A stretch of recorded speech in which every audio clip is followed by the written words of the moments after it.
ठीक है। सबसेट का मतलब क्या? What do you mean by subset? If A is subset of B, if A is subset of B, इसका मतलब क्या होगा?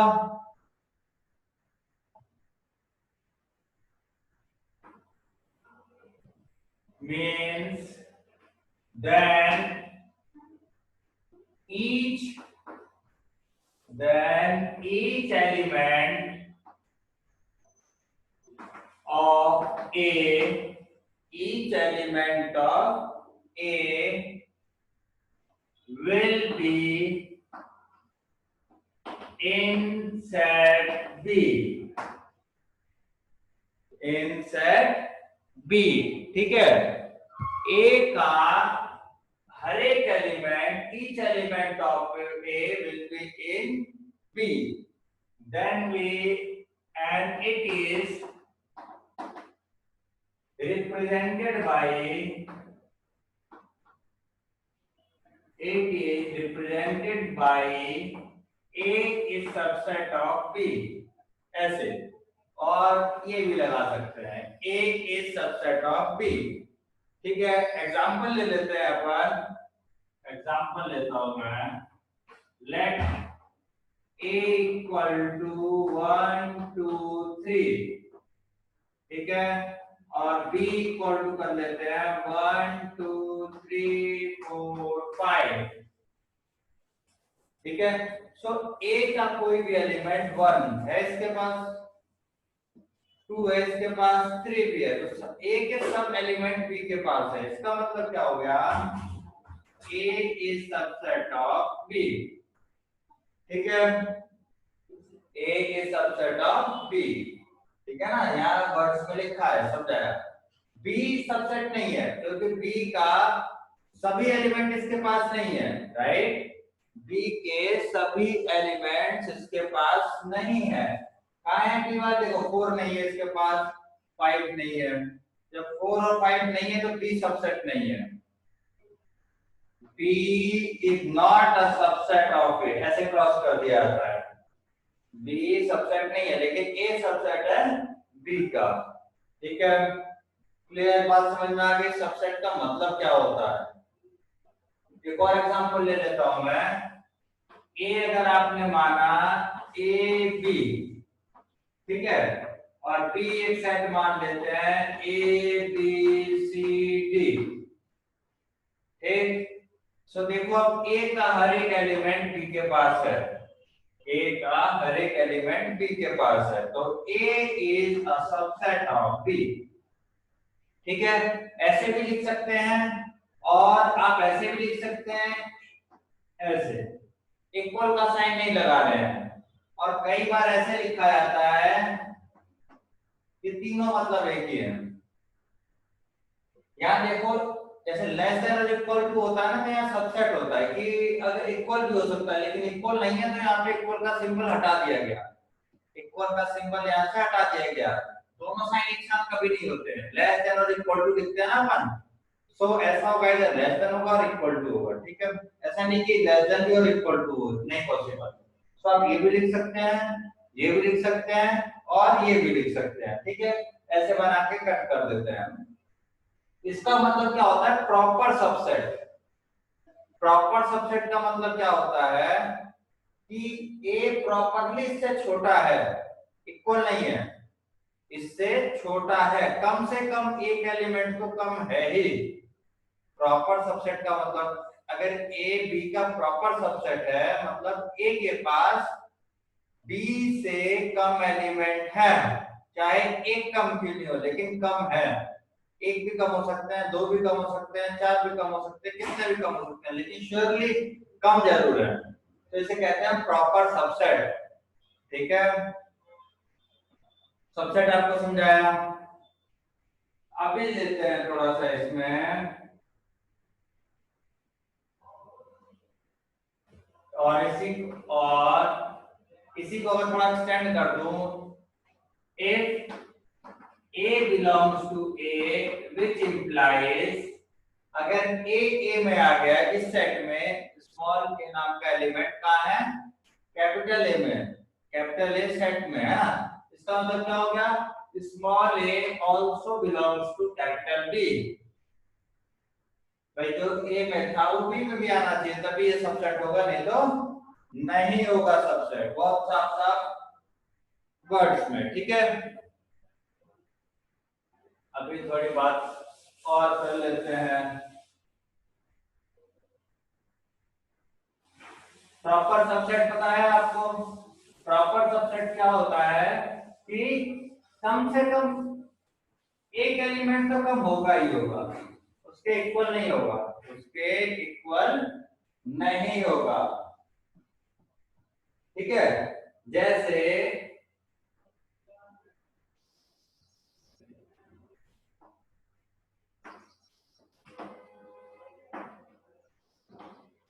ये देखो, natural number is the subset of, proper subset of किसका, इंटीजर्स का, और integer is a proper subset of rational number, rational number is a proper subset of real number, real number is a proper subset of complex number, ठीक है।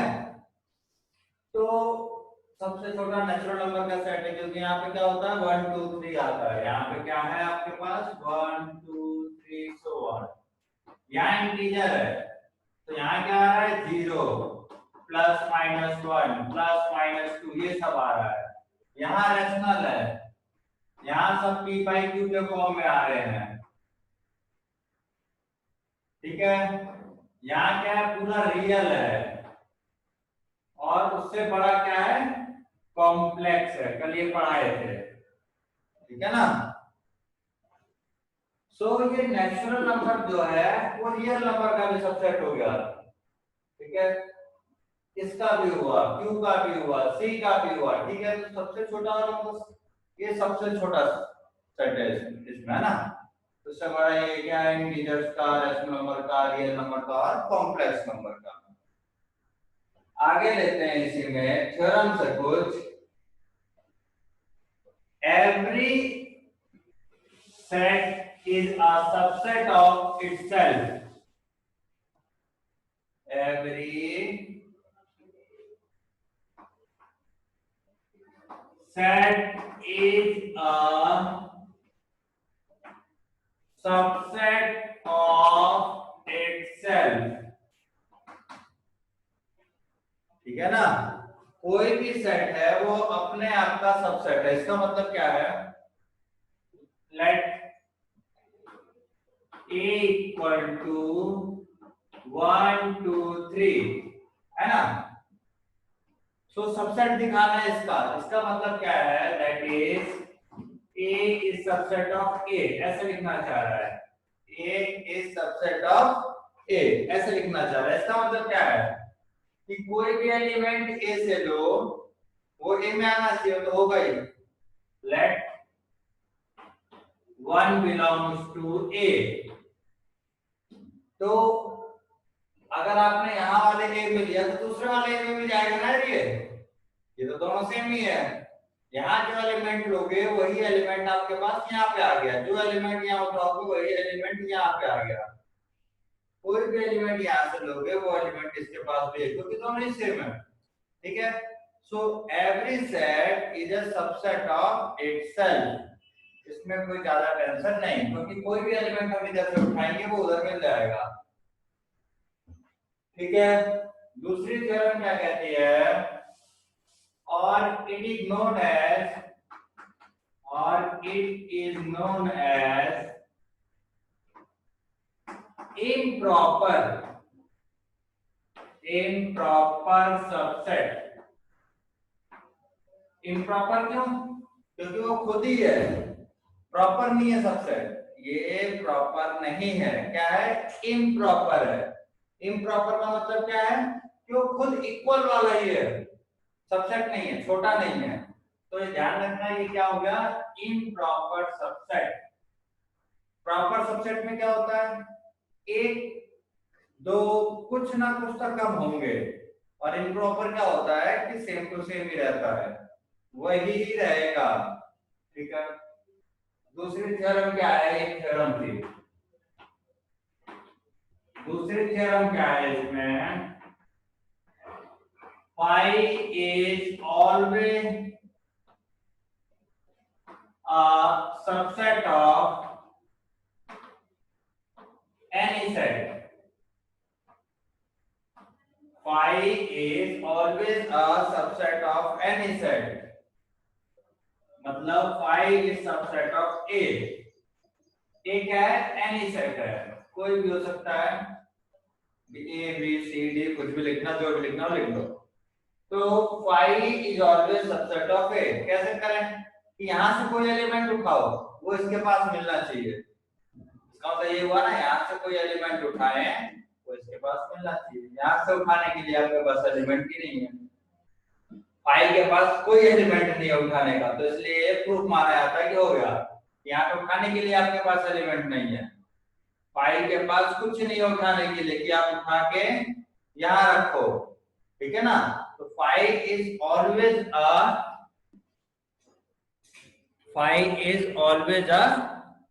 proper subset, right? It will be proper subset of any set। ठीक,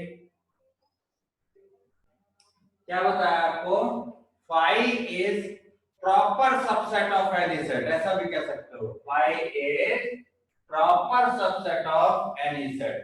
तो कोई भी element उठाएंगे इधर आना चाहिए, इधर एलिमेंट ही नहीं उठाने के लिए। ठीक है, तो कहते हैं कि सब है इसके पास पे। ठीक है, आगे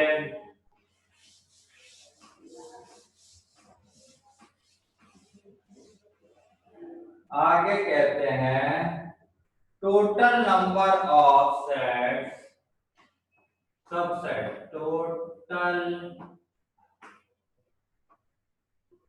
number of subset of a set A is 2 raised to n, 2 raised to n, modern कर देते हैं, वैसे कोई फर्क नहीं है, where n is cardinal number, cardinal number of A, n क्या है, कार्डिनल नंबर है। एग्जांपल लेता हूं मैं, ए हमने लिया 1 2 3, 1 2 3 लिया है ए। ठीक है, तो इसमें कितने सबसेट हो सकते हैं, number of subset will be 2 raise to n, 3 है ना, 1 2 3, 3 एलिमेंट है, 2 रेज़ टू 3, कितना हो गया, 8। 8 हुए, कौन कौन से हुए डिस्कस कर लो, कौन कौन से हुए सबसेट, यहां लिख लेता हूं, सबसेट्स आर, कौन कौन से हो गए, एक एक एलिमेंट का ले लो, 1 2, एक एक 3 का लिया, फिर दो दो का लेंगे, 1 2 1 3 2 3, कितने हो गए, 1 2 3 4 5 6, दो हमेशा सबसेट होता है, थोड़ी देर पहले पढ़ा, 5 इज ऑलवेज सबसेट, और उसके बाद वो खुद,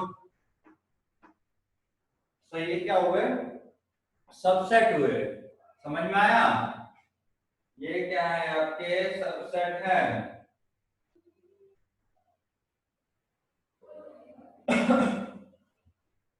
एक एक का ले लिया आपने, एक एक एलिमेंट का, तो फिर दो दो एलिमेंट के लिए, फिर सारे ले लिए और एक कुछ नहीं लिया, तो ये टोटल कितना हो गए, 8 सबसेट हो गए, सभी सबसेट है, ये भी ये भी ये भी ये भी, सभी सबसेट है, इसका हर एक एलिमेंट इसके पास है, इसका भी हर एक एलिमेंट इसके पास है, इसका भी हर एक एलिमेंट इसके पास है, इसका भी हर एक एलिमेंट इसके पास है ना, सभी का है इसके पास। तो ये दोनों, ये क्या है, improper, improper. So proper set कितने हो गए, number of proper set, subset कैसे निकालेंगे, नंबर ऑफ प्रॉपर सबसेट आपको सीधा सीधा समझ में आता है, एक हटाना पड़ेगा, ये वाला इम्प्रॉपर है, तो 2 रेज टू n-1 कर दो, मतलब इसमें कितना आ जाएगा 7, इसमें कितने हो गए 7, ठीक है ना, एक हटा दिया मैंने इम्प्रॉपर वाला, बस -1 किया, और सब तो प्रॉपर ही है, और सभी प्रॉपर सबसेट है। अगला लेते हैं जी, इसी में इसका प्रूफ नहीं कराऊंगा अभी, प्रूफ बाद में, प्रूफ थोड़ा सा बाद में, तो प्रूफ में बाइनोमियल थ्योरम लग जाएगी इसलिए।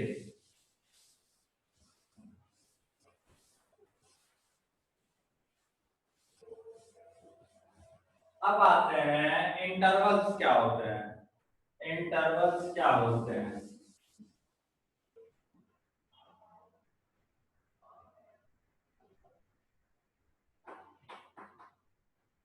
इंटरवल्स और सबसेट ऑफ रियल नंबर, और subset of real number, intervals या सबसेट ऑफ रियल नंबर क्या होते हैं उसके बारे में बात करते हैं। एक एक करके आते हैं। सबसे पहले आते हैं क्लोज इंटरवल। क्लोज इंटरवल क्या होता है? क्लोज इंटरवल, तो कोई भी आप रियल नंबर लो, ऐसे ये इनफाइनाइट को जा रहा है, इधर माइनस इंफिनिटी है, यहाँ कहीं ए आ गया, यहाँ कहीं बी आ गया, ठीक है। सो इसको क्लोज इंटरवल ऐसे लिखा जाए, ऐसे लिखा जाता है ए टू बी, ये बिग ब्रैकेट लगाए जाते हैं, ये क्या है बिग ब्रैकेट, ठीक है। सो दोनों साइड से क्लोज कहा जाए। क्लोज का मतलब क्या है? All elements between A and B, between A and B included A and B, ठीक है ना। A और B को भी लेना है और उनके बीच के सभी एलिमेंट्स लेने हैं, तो यहाँ डार्क कर देते हैं, डार्क मतलब ये दोनों लेने हैं, और यहाँ से यहाँ तक आपको लेना ही है। एग्जाम्पल लेता हूं मैं, जैसे यहां से यहां तक का आपसे 1 से लेके 5 तक है ना, 1 से लेके 5 तक इंफिनिटी जा रहा था, इधर माइनस इंफिनिटी है। अगर आपसे कहा जाए 1 2 5, ऐसे 1 2 5 का मतलब क्या है? 1 से लेके 5 तक सभी एलिमेंट, 1 से लेके 5 तक सभी एलिमेंट ले रहे हैं, बीच में जितने आते हैं 1.0001 1.1 1.2 1.3 जितने भी आते हैं, और 1 and 5 भी लेना है, 1 भी लेना है और 5 भी लेना है, समझ में आया? तो उन दोनों को पकड़ के 1 से लेके 5 तक सारे एलिमेंट्स लेने हैं। ओपन इंटरवल क्या होता है? अब बात करते हैं जरा ओपन इंटरवल की। यहां लिख देता हूं मैं ओपन। ओपन इंटरवल में क्या होता है कि ऐसे ब्रैकेट लगते हैं, स्मॉल ब्रैकेट, ठीक है, क्या लग गए स्मॉल ब्रैकेट्स, और यहाँ ये डार्क नहीं होगा, यहाँ पे क्या है ओपन का मतलब ये हो गया कि ये दोनों बाउंड्री एलिमेंट्स नहीं लेने, यहाँ पे इंक्लूड नहीं करेंगे, समझ में आया? ओपन दोनों साइड से, देखो ए से भी ओपन है, बी से भी ओपन है, तो ये दोनों एलिमेंट खोल रखा गया है, यहाँ पे देखो आप खोल दिखाई दे रहा है, तो इसका मतलब ये दोनों बाउंड्री पॉइंट्स नहीं लेने, इसके बीच की आप सब ले लो। एग्जांपल जैसे अगर आप 1 से लेके 5 तक कह रहे थे, तो 1 और 5 नहीं आएगा, 1 and 5 नहीं आएगा, ऐसे और ऐसे 1 2 5, ठीक है, इसका 1 and 5 नहीं आएगा, दोनों साइड से ओपन है, समझ में आया?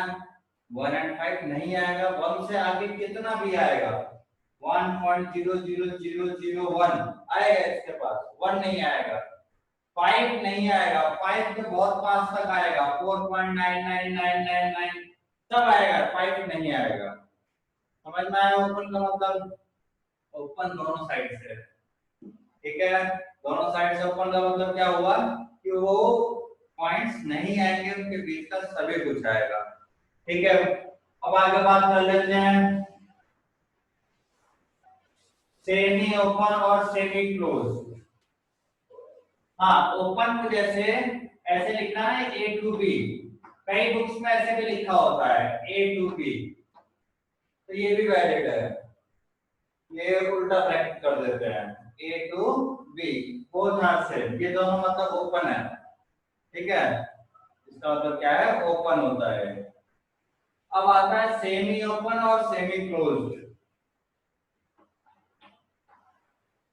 सेमी ओपन और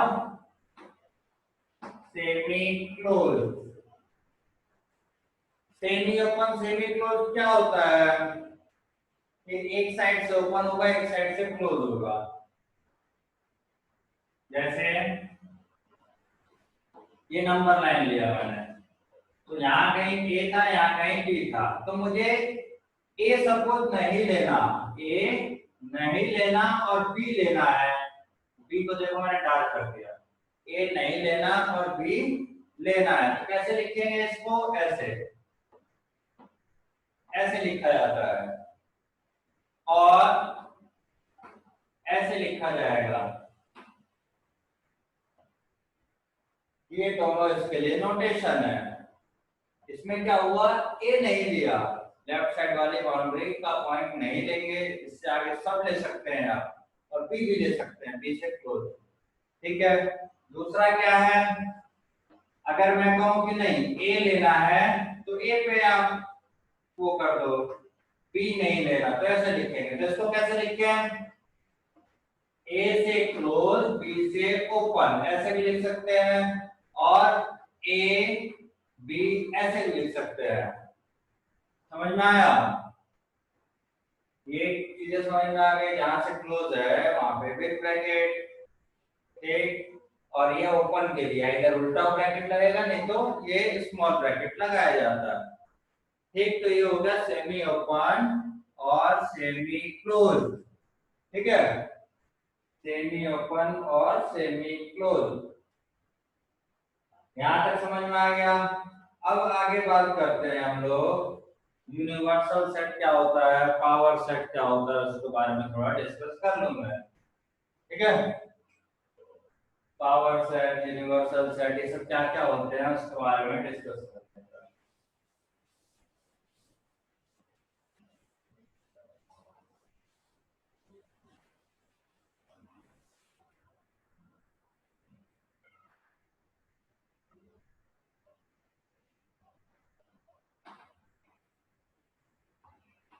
यूनिवर्सल सेट, यूनिवर्सल मतलब जैसे यूनिवर्स नहीं है, यूनिवर्स जिसके अंदर सब समा जाए, जिसके अंदर सभी चीजें समा जाए, that is called universe, right ना। तो यूनिवर्सल भी ऐसा है कि जो आपके सेट्स हैं उसके सारे एलिमेंट उसके अंदर बैठे हैं। जैसे मैं अगर कहूं let z is set of integer, set of integer बनेगा, ठीक। और हमने कहा n is set of natural number, natural number, ठीक है। और क्या कहते हैं, मैं W is set of whole number, ठीक है। W क्या हो गया, सेट ऑफ होल नंबर। तो इन दोनों के सभी एलिमेंट्स इसके पास है, Z के पास। तो Z is universal set for n, W, right. Z क्या हो गया, यूनिवर्सल हो गया। ठीक है, जैसे कि 2 3 4 5 सभी के एलिमेंट्स इसके पास आ जाए। ठीक है, अगर मैं यहाँ कहूँ पॉजिटिव इंटीजर्स वाले भी कह सकता हूँ मैं ऐसे। ठीक है ना, तो जेड क्या हो गया, इन तीनों के लिए यूनिवर्सल हो गया। इन तीनों के लिए जेड क्या हो गया, यूनिवर्सल। ये तीनों इसके अंदर समा सकते हैं।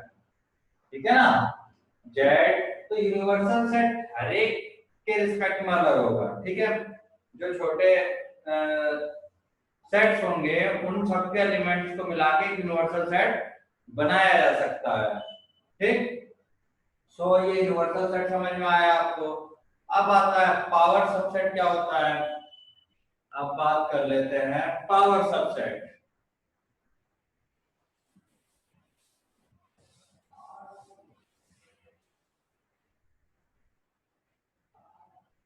यहां लिख लेते हैं पावर सबसेट। पावर सबसेट का मतलब क्या होता है, जितने भी सबसेट बने उनका एक सेट बना दो। कलेक्शन ऑफ ऑल सबसेट, लिख देते हैं collection of all subset is known as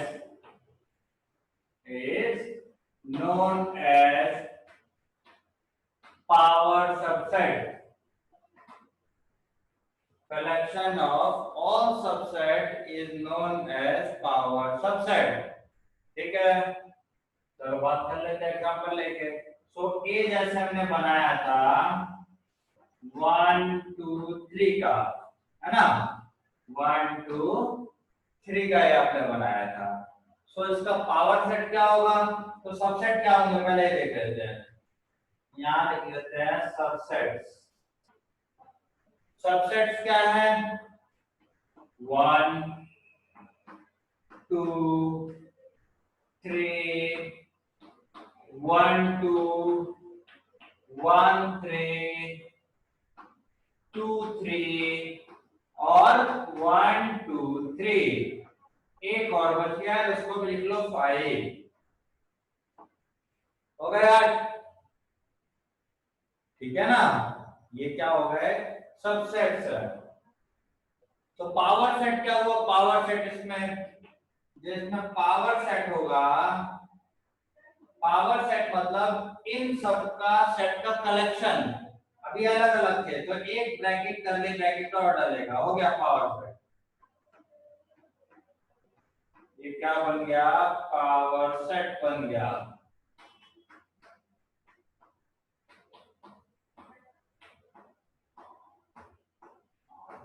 one two three,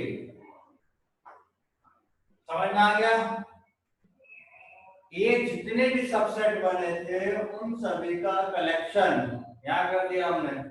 जितने भी सबसेट बने थे उन सभी का कलेक्शन कर दिया ब्रैकेट लगा के, एक सेट बना दिया।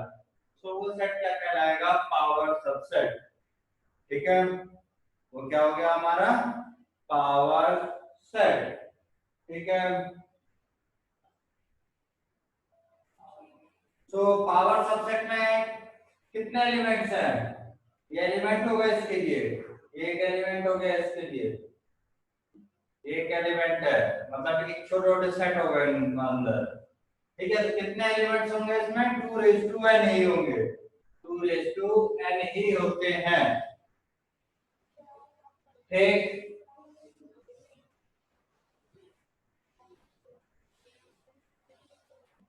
एक चीज आपको बहुत ध्यान से समझाता हूं मैं।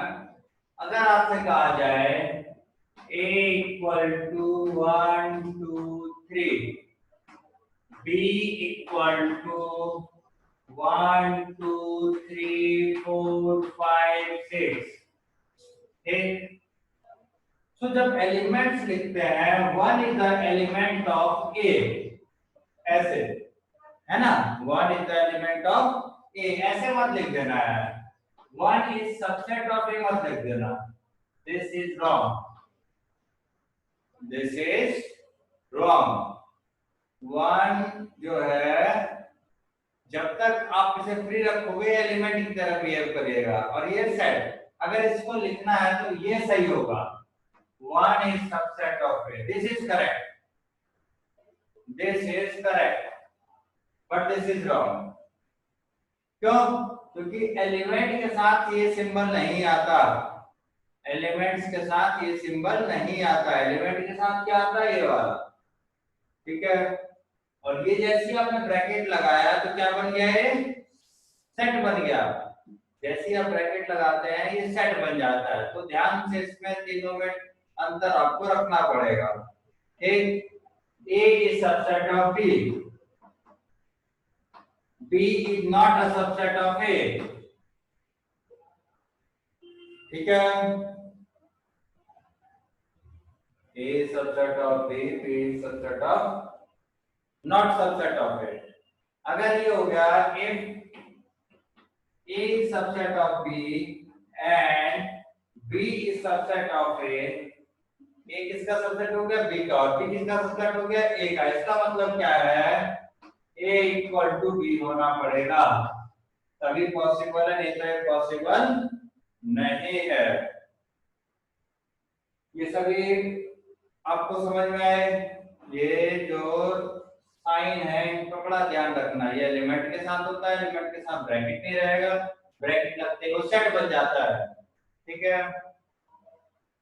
आगे बात कर लेते हैं। थोड़ी सी आगे बात करते हैं अपन।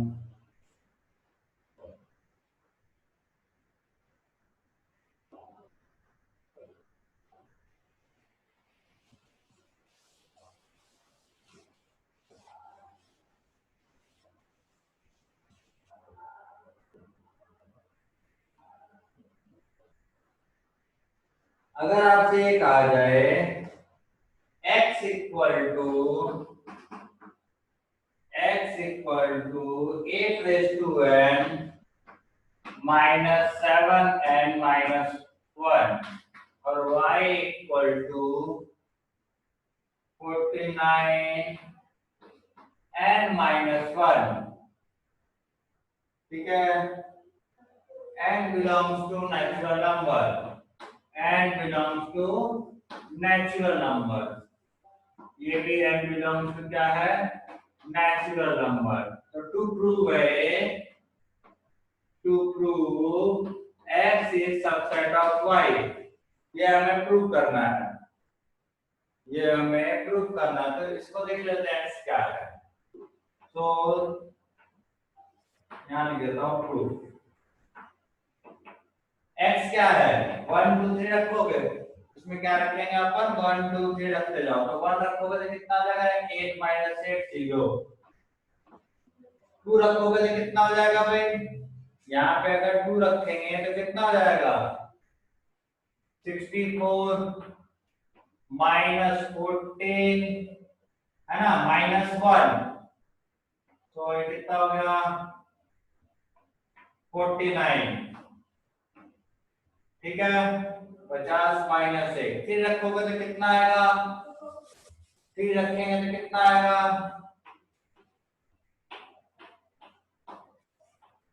ये हो गया 512 -21। कितना हो गया? 1। यहाँ से क्या है? 9। 491 -1 तो कितना हो गया?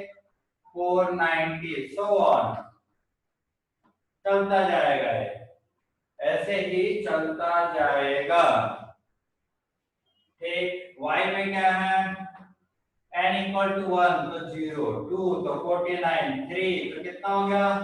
अगर 3 करेंगे तो 49 into 2, 49 into 2 कितना होता है? 98। ठीक है। जब यहाँ 11 करोगे तो ये कितना आ जाएगा? 490। और ये सब चलता रहेगा ऐसे। n जब 11 आएगा तो 490 आ जाएगा ये। तो आप देखें कि इसके सभी एलिमेंट इधर हैं, x के सभी एलिमेंट y के पास हैं। Each element of x are presented in the set of y। ठीक है ना। तो यहाँ पे क्या हो गया? x is subset of y हो गया प्रूफ। और इक्वल टू लगा दो, ये सिंबल का ज्यादा फर्क नहीं है। x is proper subset of Y. ठीक है। क्या होता है वेन डायग्राम?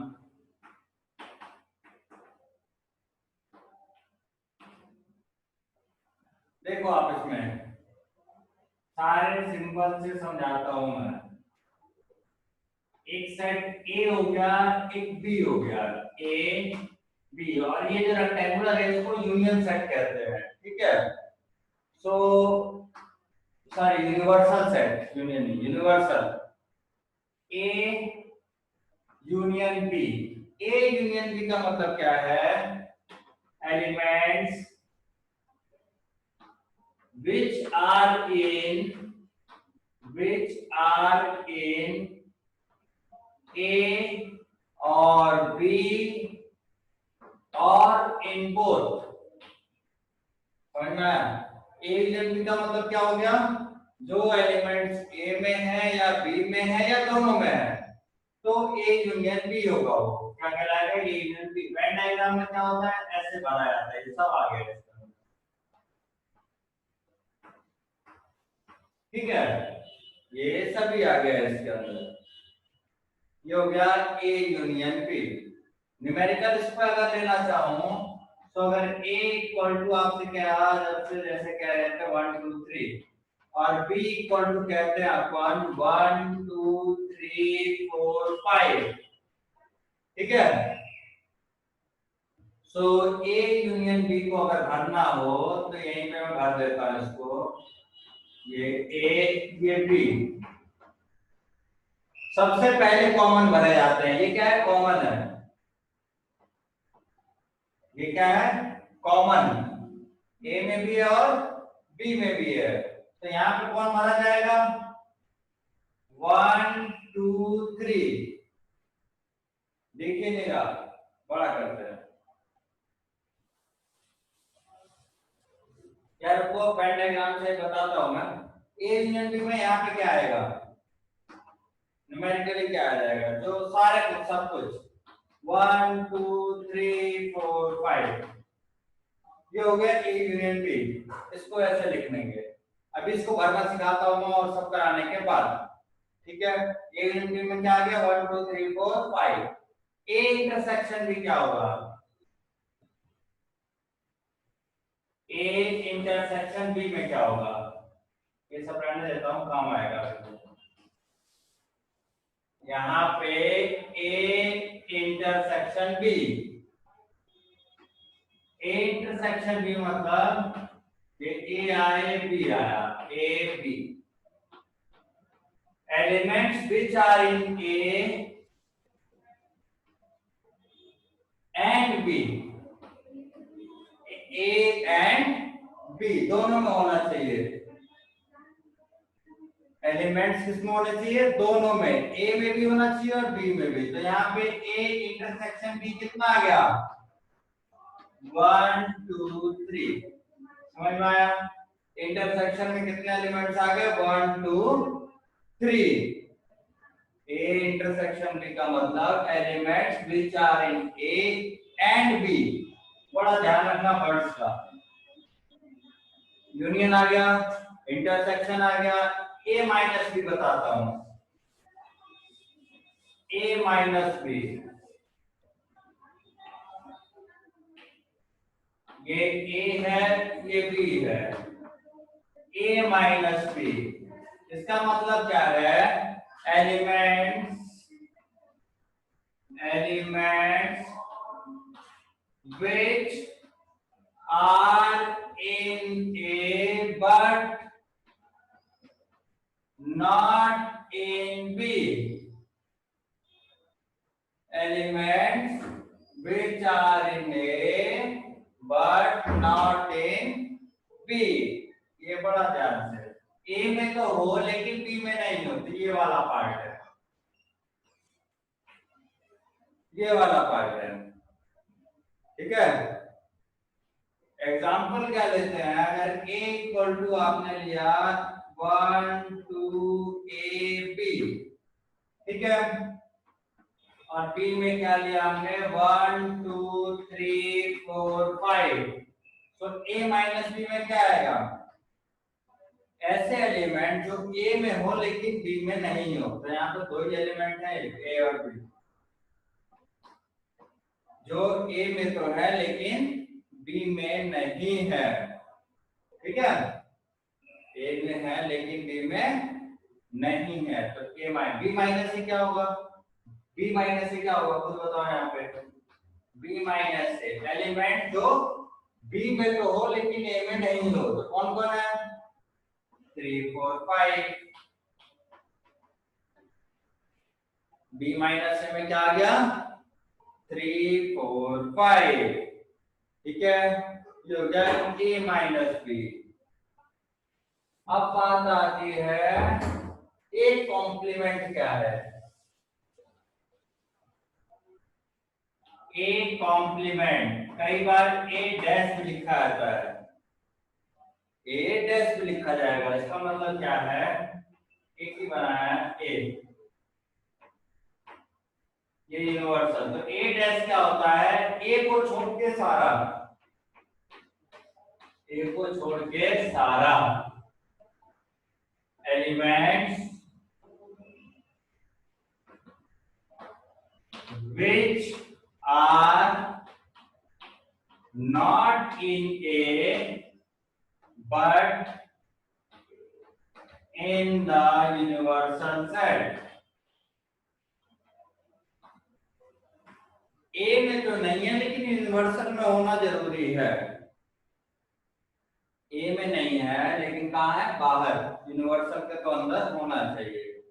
ठीक है, तो वो क्या कहलाएगा, ए कॉम्प्लीमेंट। ठीक है, फॉर एग्जांपल अगर यूनिवर्सल मैंने बनाया 1 2 3 4 5 6 7 10 तक बना दिया सर, और एक सेट बनाया हमने 1 2 3 का, तो क्या होगा, एक और ये यूनिवर्सल सेट हो गया और ए इसके अंदर आ गया। ए में क्या आएगा, 1 2 3 और सब बाहर 4 5 6 7 8 9 10। तो ए कॉम्प्लीमेंट क्या हुआ, ये सब वो छोड़ दो, है ना। ए कॉम्प्लीमेंट में क्या आएगा, 4 5 6 7 8 9 10, जो ए में नहीं है लेकिन यूनिवर्सल सेट में है। ए में नहीं है लेकिन यूनिवर्सल सेट में है, तो वो हो गया ए कॉम्प्लीमेंट। ठीक है, ये आपको समझा दिया। ठीक, सो अभी क्या है, आपको इसी बेस पे एक्सरसाइज सॉल्व करनी है। ठीक,